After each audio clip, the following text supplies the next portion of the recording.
Unbelievable. Unbelievable.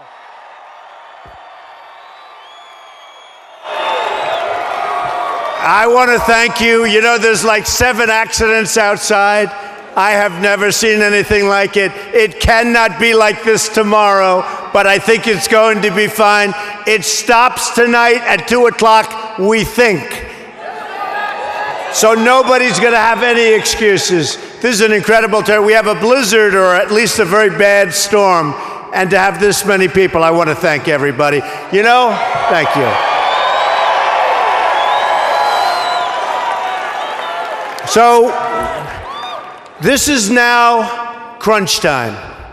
We've got a movement going that's been incredible. Everybody's talking about cover of Time magazine last week. They have a picture of me from behind. I was extremely careful with my hair.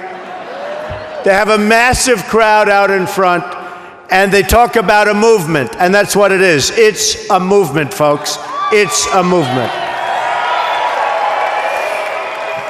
And this is a movement where we say, make America great again. We're going to make America great again. We're going to make America greater than ever before. It's going to be something really, really special. What we're doing hasn't been done before. They're all talking about it. You come from all over, and whether I go to Dallas, we had 21,000 people in Dallas in the Mavericks Arena, packed. No matter where we go. Mobile, Alabama, 35,000 people. The other night in South Carolina, we had 12,000 people, 3 days' notice, 12,000 people. It's been incredible, no matter where we go. And you look at tonight, in a blizzard, we have, I guess, a lot of people. I don't know how, but there's a lot of people. This is a lot of people. And I won't mention names, but I said, how many people are at the other candidate, okay? Oh no, look at this guy back there. Look at that guy. Believe it or not, this is, do I look like that? Please tell me I don't. You know, we've got all these Trump impersonators. Please don't get up here, let me see. Believe me, I've never seen this guy before. I've never seen him. Come on up here. Oh, no. Tell me this isn't Trump. Look at this guy. Melania, would you have married this guy? I don't know. Look at that. That's great. Congratulations, man. I hope you're making a lot of money, okay? Good luck. So we have something very, very special going on. We're going to have a country that's smart. We're going to have a country that's tough, that makes the proper decision, that makes the right deals. Our trade deals are so bad. I have the greatest deal makers in the world, the richest men, the richest women, people that are truly successful, the best business people in the world. We have them in this country. We don't use them. We use political hacks. These are political hacks to negotiate with China, with Japan, with Russia, with Mexico. Mexico is taking business away from us, folks, like you wouldn't believe. What are we going to do with Mexico? We're going to build a wall. Going to build a wall.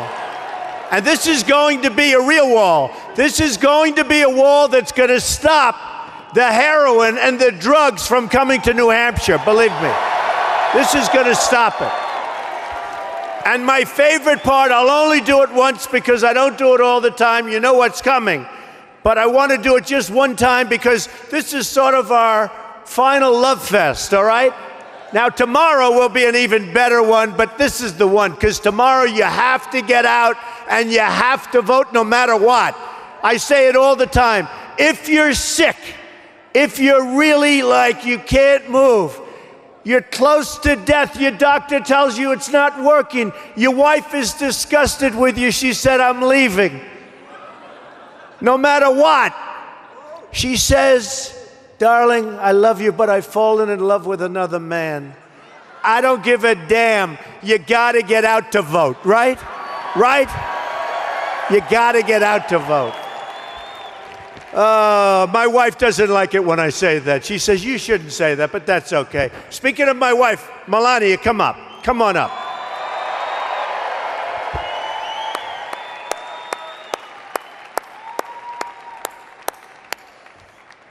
She is so great, so understanding. I took the escalator ride down. Do we remember the famous, it's the most famous escalator in the world right now, I will say. And I said to Melania, you know what? It takes guts to run for president, believe me. I've never done this before. I've never done it before. But it does take guts. And I said, you know, we're at the top of the escalator, and look at back there. Look at the press. Turn around and look at these people. Look at that. They start booing.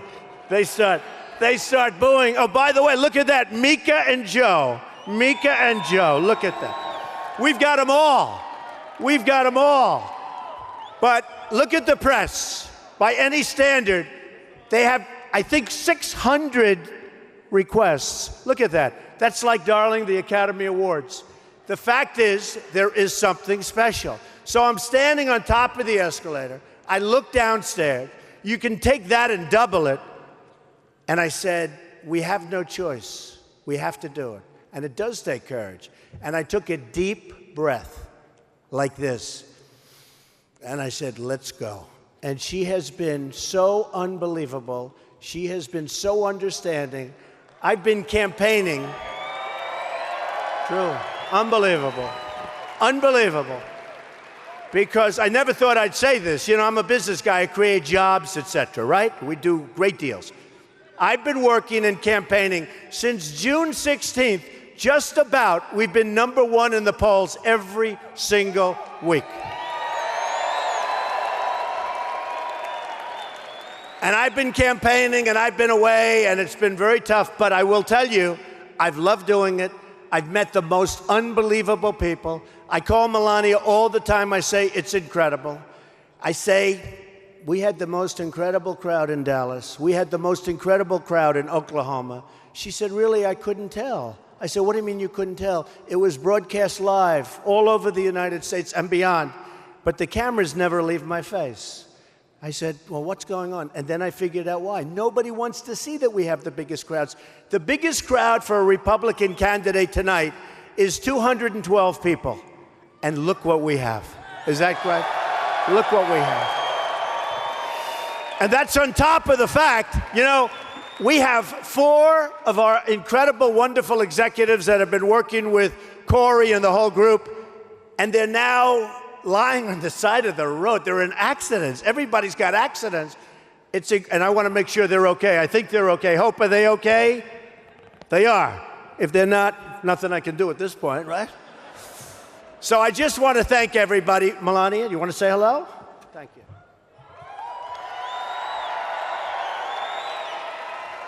We love you, New Hampshire. We together, we will make America great again.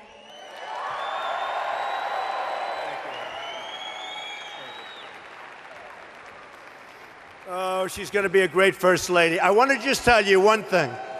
One thing I will tell you. She's beautiful, but she's more beautiful even on the inside. She's a great person, and boy, is she smart. She is smart. And speaking of smart, has anybody ever heard of Ivanka? People love Ivanka. Come on, Ivanka, get up here, Ivanka. And there's Jared. Stand up, Jared. Say hello to the crowd. Come on, Jared. Jared is a very, very successful real estate man in New York. I'm proud of Jared.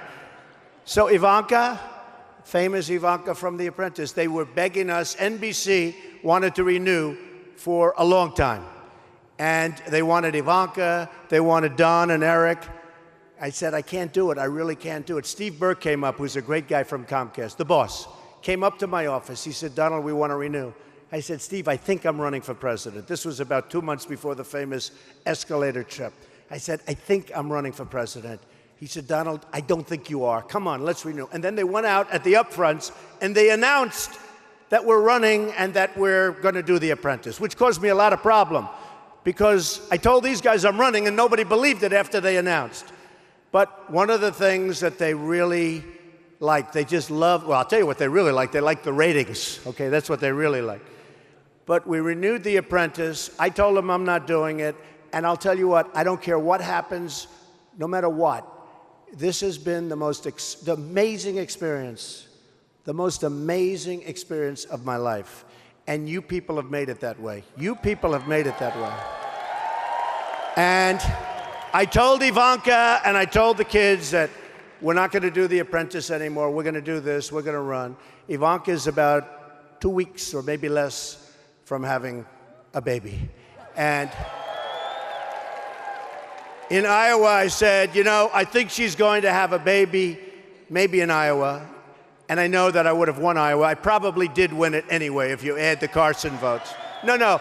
If you add the Carson votes, I think I probably won it, but we don't get it. We only care about New Hampshire right now. But I just want to tell you, if she has the baby tonight in New Hampshire, that guarantees victory tomorrow. Please, Ivanka, have the baby tonight. I should be so lucky.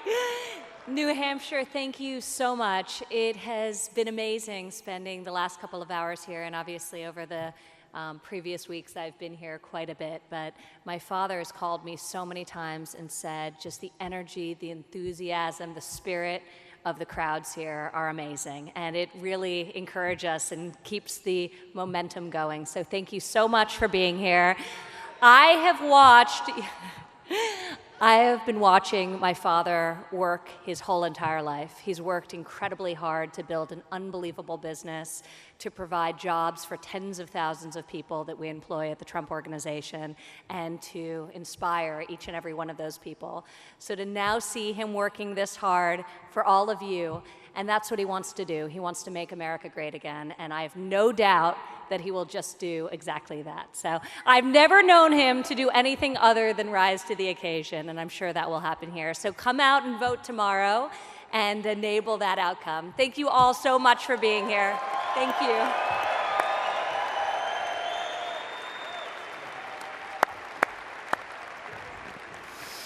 And Eric and Don, just stand up, kids. I'll tell you, they have been all over the place. We have Vanessa, who's married to Don, and Lara, who's married to Eric. And I just want to thank, they have been on television today. They've been on television literally more than me. So I want to thank them. They've been incredible. Thank you very much. We also have some friends of ours, and we have the chief. The chief, where's Nick? Where's our, they're getting rid of some protesters, look. Are the police the greatest? Are the police the greatest? Look at that, protesters. I told you I like protesters because that's the only way the cameras show how big the crowd is. Sometimes we even stage protesters. Thank you, fellas. I appreciate, enjoy your stay.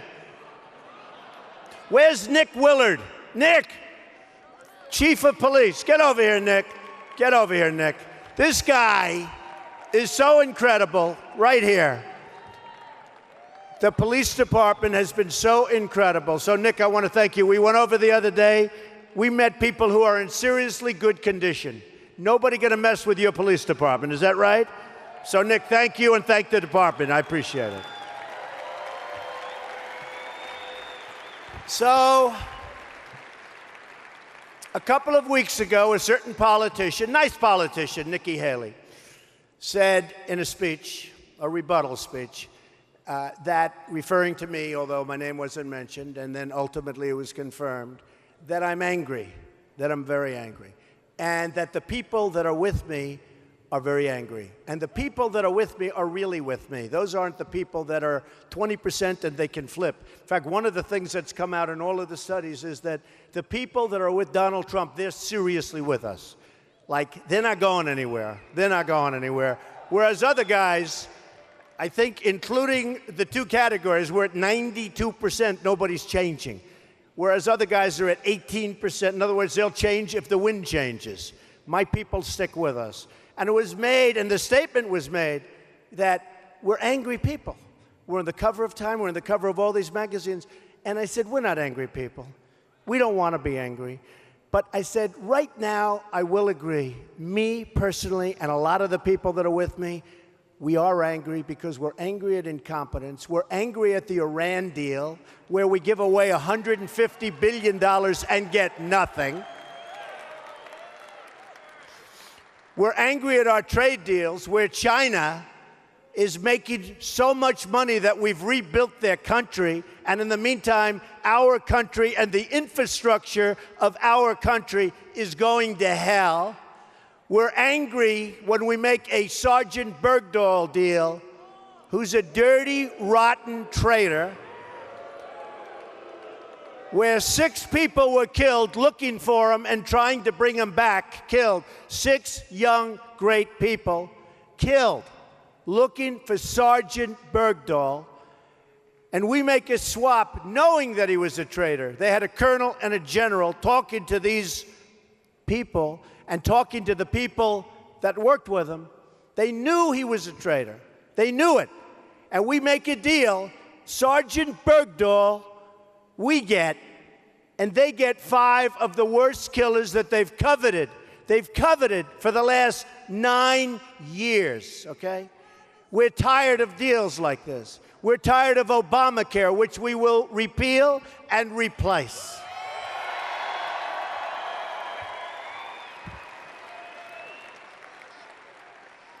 Healthcare is going up 25, 35, 45, 50% in the last year and a half. It's going to die in 17 anyway. It has to, unless the Republicans work out another deal, like the budget deal. The deal they worked out 3 weeks ago is a disgrace. So Obamacare, we're repealing, we're replacing, but we're angry. And I said, yeah, I'm angry. Now, when they asked, it was on the debate, the previous debate, because I skipped the last one before the one the other night, and I raised $6 million for the veterans, right? And somebody said, do you regret skipping the debate? And I said, no, not at all, I don't. They said, what do you mean? You might have won Iowa. I said, I did win Iowa, but I said, I don't regret it because we raised so much money for the vets, and we wouldn't have really been able to do that at another time. That was just a point in time. It was a point in time. But you have to be treated properly by the networks. Last night, I understand, for the last debate, I heard, somebody read to me, that they had the highest rating for a debate, a Republican primary debate, in 21 years, and they think it's much longer than that. They had a great rating. What would they have had if I wasn't in the debate? What do you think? I don't know. Watching Bush and watching this one and that one, I think they wouldn't have done so well. Who knows? I hope they do. I want everybody to do well. And we have some good people. We have some really good people. But they had this phenomenal rating. ABC just announced it. Next time they're going to get the opening a little bit better. You know what I'm talking about. And by the way, in all fairness to Ben Carson, you could not hear a thing. Because people were wondering, why is Ben standing there? Well, we were all standing there. You couldn't hear a thing.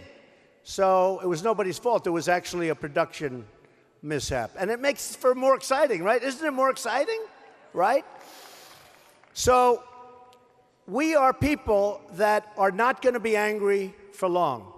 Because if I get elected president, all of the things that you can't stand looking at, that you can't believe is happening to our country, all of these horrible deals that you see being made, many of them being made because everybody on the stage with me and on the other side, they're taken care of by special interests.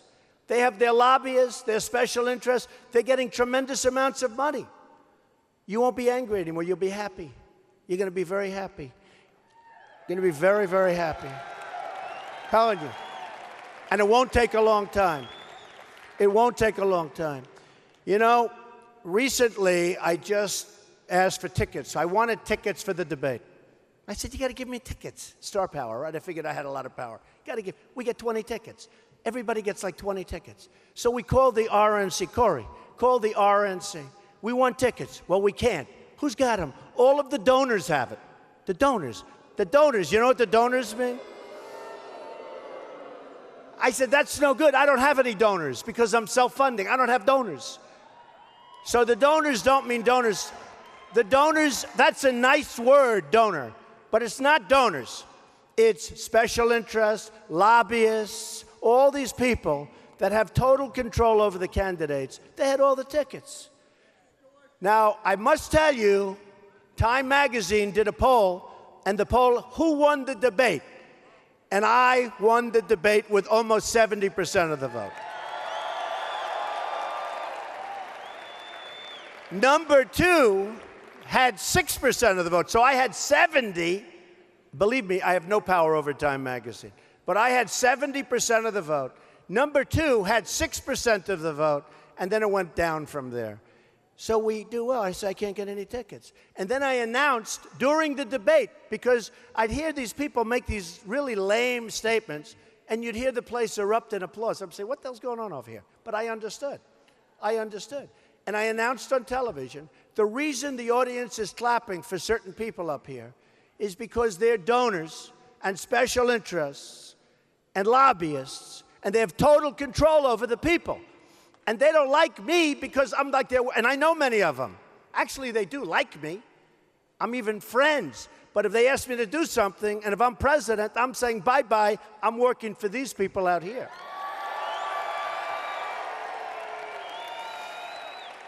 So a thing came up the other day, and a friend of mine calls me. He's a doctor, great doctor. And he said, do you know, Donald, that the United States, which is the largest purchaser of drugs in the world, massive, massive amounts, for Medicare, which we're going to save, for Social Security, for everything, but mostly Medicare. So we're going to save Social Security, too, by the way. We're going to seriously, I mean, you've been paying in for years, and now they want to start chopping away. They want to chop away at Social Security, by the way, like they want to chop away at the Second Amendment, which is not going to happen, okay?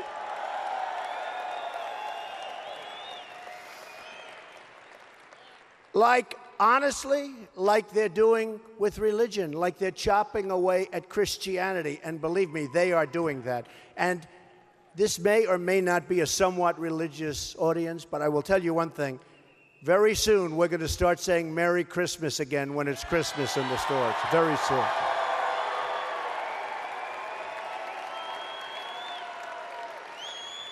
So, my friend calls me up, a great doctor. He says, you know, Donald, you're running and you're doing great, and I'm so proud of you. I love to hear it. I say it again. And he said, but you know, with the medical and with the drugs, the United States, the largest purchaser, they don't negotiate price.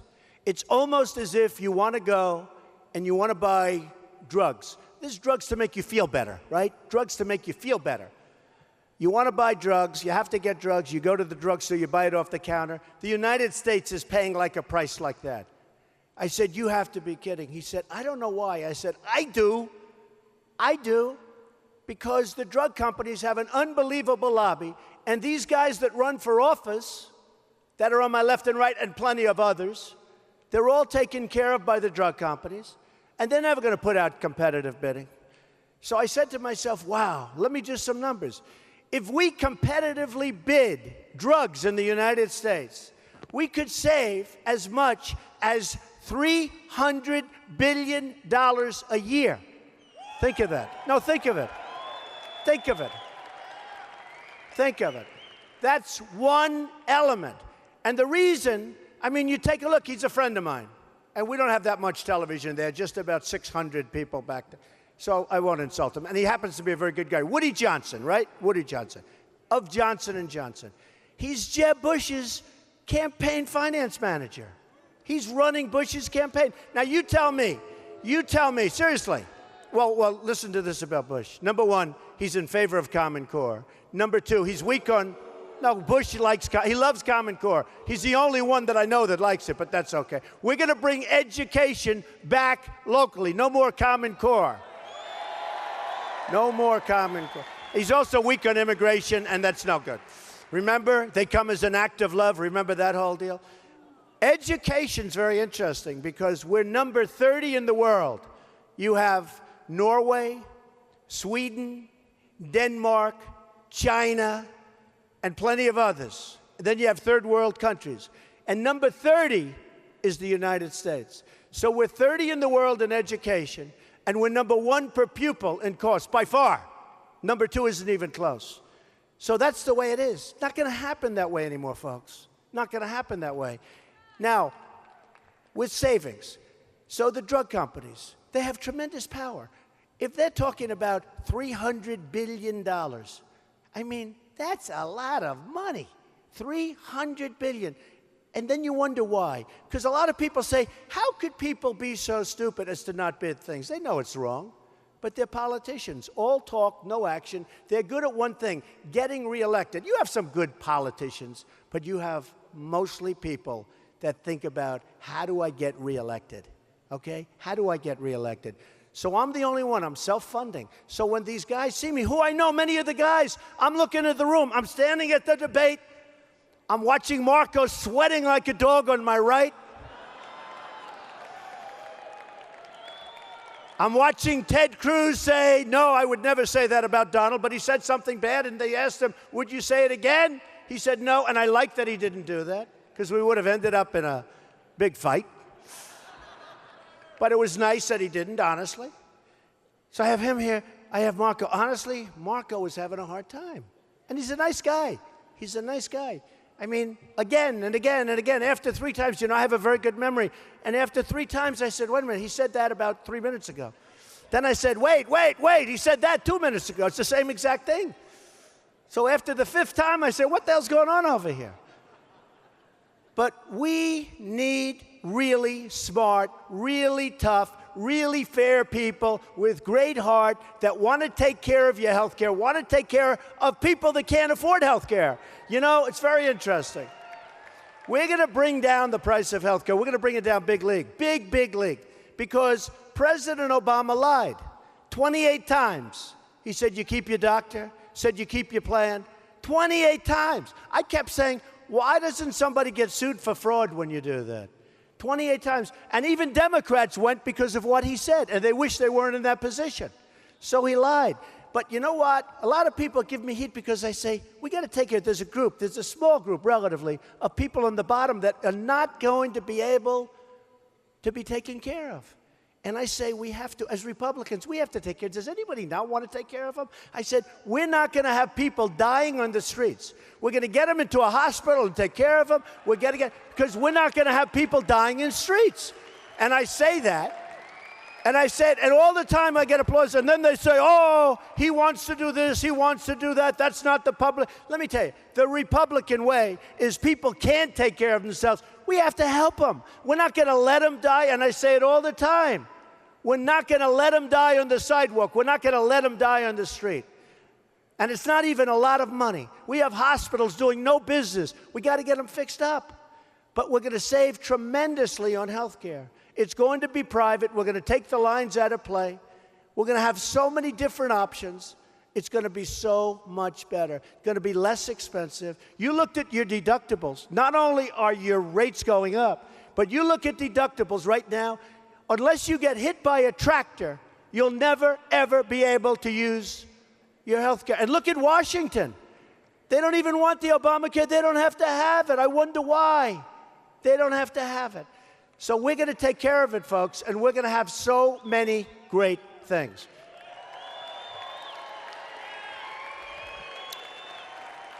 And by the way, we're going to competitive bidding. And I'll tell you what, we're going to save so much money, and those drug companies are going to hate me so much. Oh, I know them. I was going to say, so I'm at the debate, and I'm looking at the audience. And it was supposed to be children, college kids and young kids. And it wasn't, because these rich guys bought all the tickets from the college students. I don't actually totally believe that. I actually think that the RNC gave them the tickets, to be totally honest. I think they actually got the tickets, not through buying. But a lot of them did buy tickets. So I look outside, I say, wow, that's a lot of people out there. I know half these people. I know the lobbyists. I know most of the special interests, and I'm looking at that audience, and I'm saying, this is bad stuff. But I had the most beautiful applause from Don and Eric and Melania in the front row. That's about it, even though I won. But I understood. So you have to understand what's going on. A lot of times you think that the politicians are doing horrible, horrible deals, and they are horrible. But you think that they're really, really not smart people. They are actually smart people, but they're working for themselves. They're doing what their lobbyist, who puts up millions and millions and millions of dollars every time they run. I'm just talking about the honest stuff. This is all honest stuff. There's other stuff that goes on that, you have to prove, right? I mean, you look at some of Hillary's speeches where she gets a fortune and she's, give me a break. Take a look at that. Nobody, right? No, nobody looks at that. Bill makes a speech, gets a tremendous amount of money, far more than, and then all of a sudden miracles happen, right? Miracles happen. And I imagine somebody's looking at that. And by the way, a recent poll just came out that I am beating Hillary so badly in the general election. So, very important.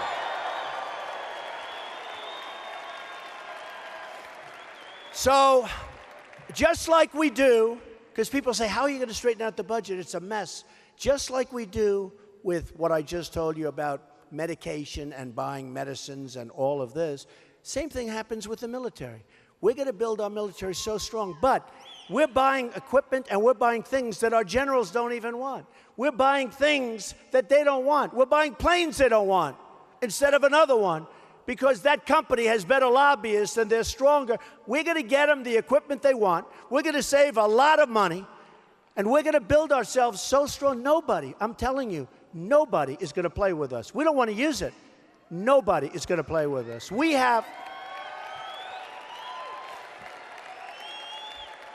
have situations right now where we have the migration, and we're accepting people in, and we're accepting them in by the thousands. And you look at New Hampshire, you look at this area with the problems you have with the drugs. We're allowing people to come into this country that we have absolutely no idea who they are, where they come from. Are they ISIS? Maybe, maybe not. Somebody said at least 90% of them aren't. Oh, really? If we had 10%, look at what those two people did 2 months ago. Radicalized people. They killed 14 people. 2 people, young people. They killed 14 and plenty of people right now lying in the hospital, gravely wounded. Look at Paris. 130 people killed. Now, the strongest gun laws anywhere in the world is France and Paris. People don't have guns except for the bad guys. So they walk in, they start shooting. They say, you, get over here. Boom. You, get over here. They kill 130 people. There's a tremendous number of people right now in the hospitals. If guns were on the other side of that equation where the bullets could fly in a different direction, you wouldn't have had that kind of carnage. You wouldn't have had it. You wouldn't have had it. So we are going to protect our Second Amendment 100%. Nobody's going to play with us. Nobody. So this all started when I came down and I made the statement to the press, and I talked about illegal immigration. Oh, did I get it?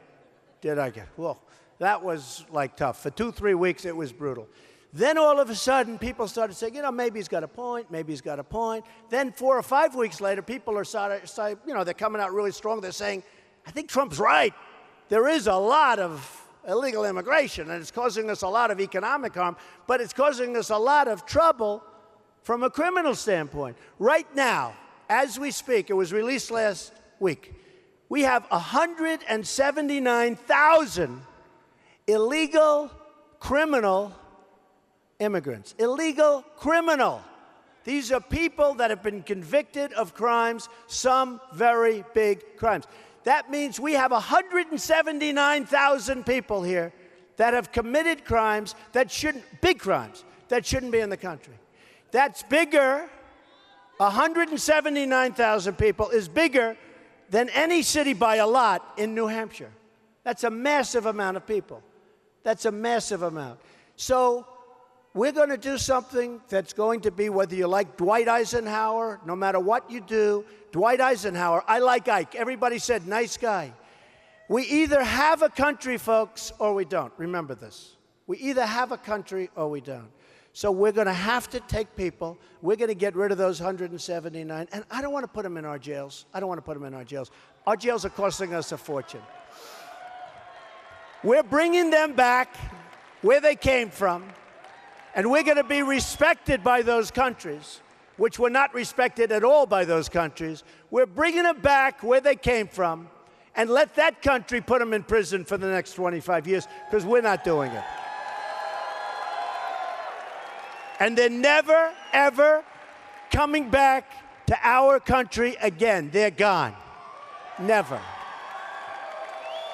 Now, but all of a sudden, we started seeing people are focused on it. I will say this. If I didn't bring up the subject of illegal immigration at my opening, when I announced I was running for president, you would not have anybody even talking about it. The other night on the stage, I won't mention who, somebody said, yes, and I'm very strong on illegal immigration. We will build a wall. He said it very lowly. We will, he's afraid that somebody's going to say, oh, that. And I go, what's this all of a sudden? Now, all of a sudden, I know I have two out of the group. They said, the other night, another one's on television, said, yes, we have to have strong borders. We will build a wall. And my wife came up to me, Melania, she said, darling, did you hear that? That's the first time I've ever heard that said by anybody else but you. We have to build a wall. Walls work. Just ask Israel. Walls work. They work. I don't mean the little walls. I don't mean the little walls. I mean those walls, I mean serious walls. I mean Trump walls. We're going to... No.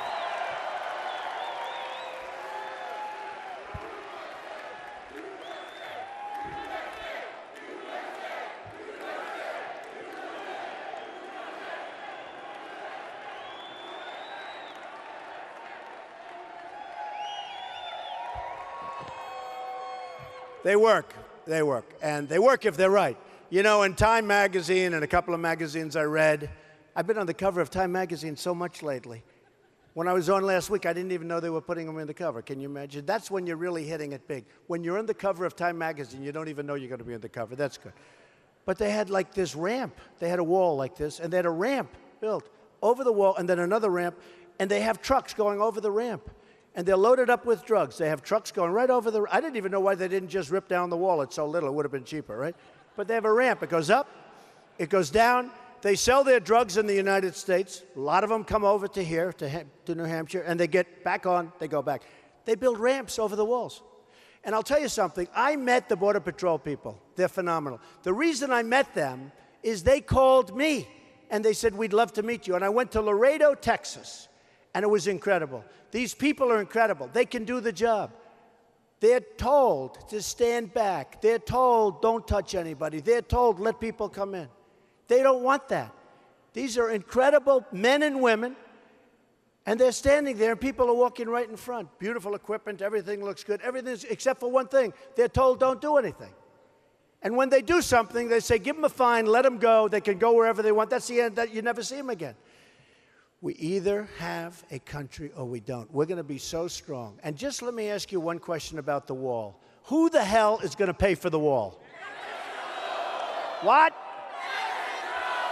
So, the head of Mexico today said, there's no way we're paying for the wall. Please inform Mr. Trump.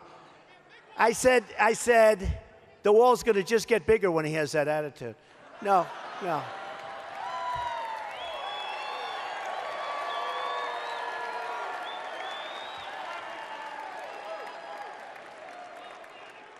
So we're going to build the wall. They're going to pay for the wall. The politicians come up. They always come up to me when I say something. They used to come up and say, Donald, there's no way, honestly, that you're going to be able to build a wall, is there?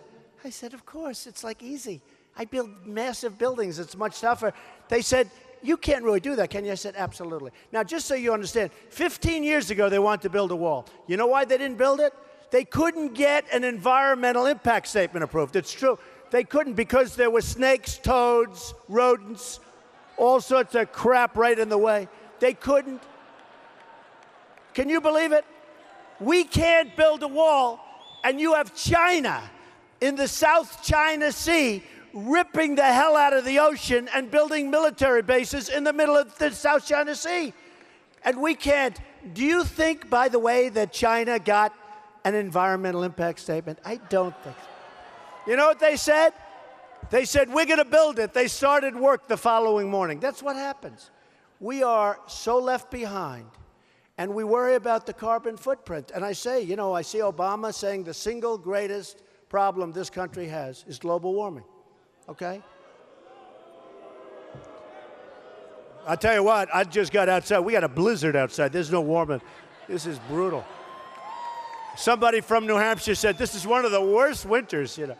But he's talking about global warming. Then he gets on a very old 747 with the old engines that spew a lot of stuff, and he takes his wife and his two really beautiful daughters, and he goes in the 747 to Hawaii to play golf.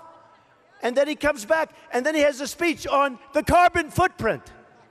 So, folks, we're going to have a whole different thinking. I've been saying for a long period of time, take the oil. Remember? Remember this about me. I was against, because I've had Hillary say, I don't like Donald Trump's tone. And I've heard Jeb say it too. I don't like Donald Trump's tone. You know, he's a low-energy guy, so he doesn't like my tone. But honestly, he said, and she said, and they said it the same day. And I thought to myself, well, I can tone it down. I'm a smart guy, I'll tone it down. Then I said, wait a minute. I turn on television. They're chopping people's heads off in the Middle East. If you're Christian, the head comes off. If you're not Christian, the head comes off. We haven't seen stuff like this since medieval times, all right? Medieval times. And people are worried about my tone. You heard the other night at debate, they asked Ted Cruz, serious question, well, what do you think of waterboarding? Is it okay? And honestly, I thought he'd say absolutely, and he didn't. He said, well, it's, you know, he's concerned about the answer, because some people, she just said a terrible thing. You know what she said? Shout it out, because I don't want to. Okay, you're not allowed to say, and I never expect to hear that from you again. She said, I never expect to hear that from you again. She said he's a pussy. That's terrible.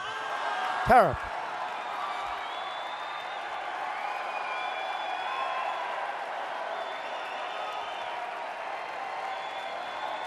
Terrible.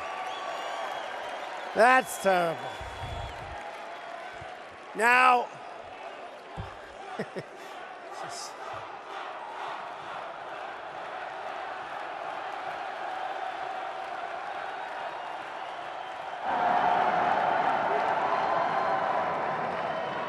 what kind of people do I have here?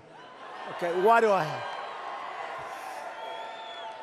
So you remember when, not so long ago, not so far from here, I had a group of people, we were doing question and answer, and somebody came up with a pretty tough statement about Obama, and the press got very angry because I didn't defend the president. Remember, I took a lot of heat, and I didn't reprimand the person that said it.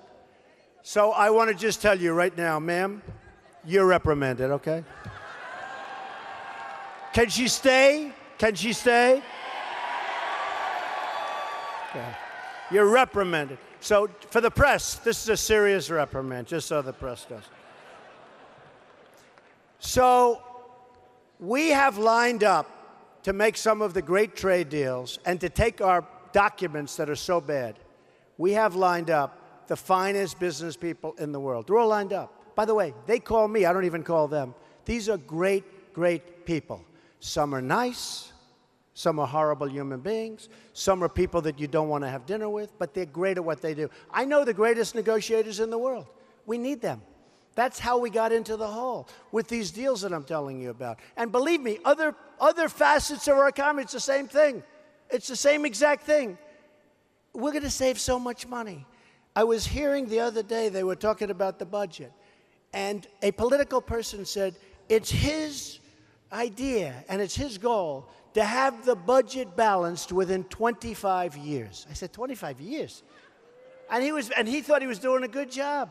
These are politicians, folks. They're never going to do it.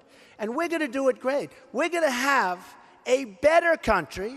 We're going to have better services. We're going to have better roads and airports and hospitals. And we're going to pay less for them. We're going to pay less. You know, I'm building a big building right now on Pennsylvania Avenue that I got from the federal government, Obama. Can you believe it? How good is that? Ivanka worked on, Ivanka, what a job she did. We at the old post office in Washington, D.C., right? We just announced, we're going to make it a world-class, one of the great hotels of the world. It's an incredible building. And we just announced we're 2 years ahead of schedule. We're going to have it open in September of this year. 2 years ahead of schedule. And we're under budget, ahead of schedule. Wouldn't it be nice if our country on its projects, instead of having a 2,000% cost overrun, boy, can you imagine how much those people make when you see these buildings and things was going to cost $200 million and it ends up costing $1.5 billion? Do you know how much money these people are making? So we're 2 years ahead of schedule. It's on Pennsylvania Avenue, and I don't give a damn if I don't make the White House. We're moving into that building. I'm going to be on Pennsylvania Avenue one way or the other.